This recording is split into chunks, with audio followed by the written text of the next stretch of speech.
Alright, so update on the old Model A. Got side cover on, resealed. My oil drain tube on, that's all resealed. I got the head on, new studs, new nuts, new washers. Not torqued yet, I just got it, down. Good enough for right this second. Right now I'm working on the water neck, because it has to go on before you torque the head. I also got my water pump studs on there. I just got to turn them all the way in. I got my timing pointer made because these don't have timing pointers, and it's kind of nice to have a timing pointer. So I found True Top Dead, and now I know where that is. Otherwise you have to use this little guy here, and it goes in this little hole here in the front cover. And there's a dimple in the cam gear, and you roll this around until this falls into the dimple. But at least with a pointer on it, I just like pointers. And if you want to use a timing light, you got somewhere to shine. This particular crank pulley is a one-piece, which is the better one, I believe. They made one that's two-piece. That's not very good. A friend of mine makes them out of aluminum. Specialty motor cams. I should know this by heart by now. But if you guys are building Model A's, that's the place to go if you want, performance parts.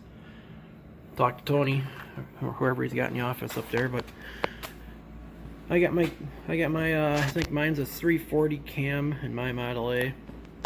But he makes all this little cool stuff.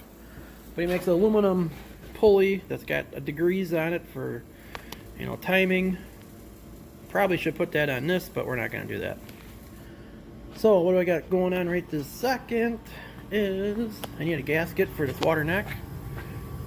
So I got it all cleaned up. I filed it. Usually these things get a little bent, and it gets high on this side and high on that side. These are also very notorious for breaking. Amazingly enough, this one's in really good shape. So I got some gasket material here, and then I got my trusty little ball peen hammer, and I'm just going to sit here and tap out a new gasket. Alright, so I tapped out the new gasket. Pretty simple. Something I've been doing since I probably was 5. Dad taught me this. I usually was stuck making the gaskets when he was fixing something. Then you take a piece of gasket material and you sit there and you carefully just tap all around the edges. I'd show you, but it's hard to hold my phone and everything else.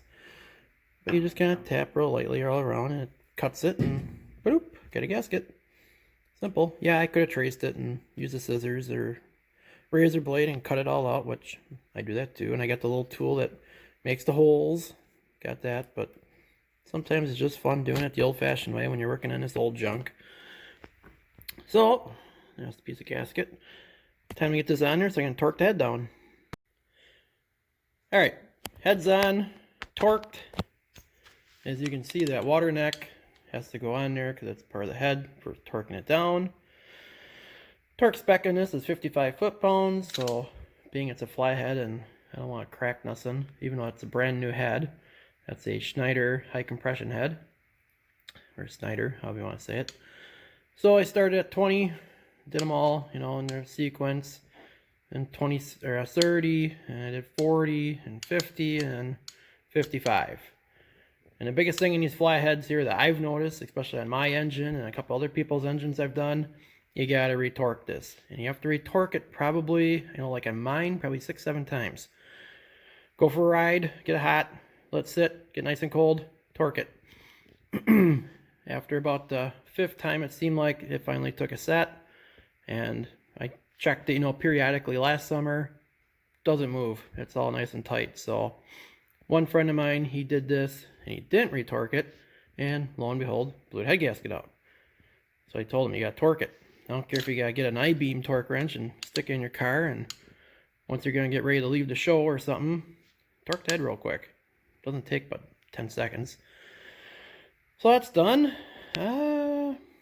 Probably, I don't know, I'm getting hungry. But now that the head's on, probably get the water pump on. Get that buttoned up, and then we're going to move on to the header. Get the header figured out, because I got to make the header. So that might be tomorrow's project. We'll see how tomorrow pans out. And I gotta get some rubber for the radiator hoses, so I might do that. But yeah, that's it. So that might be it for today. Another bonus video. Later, guys.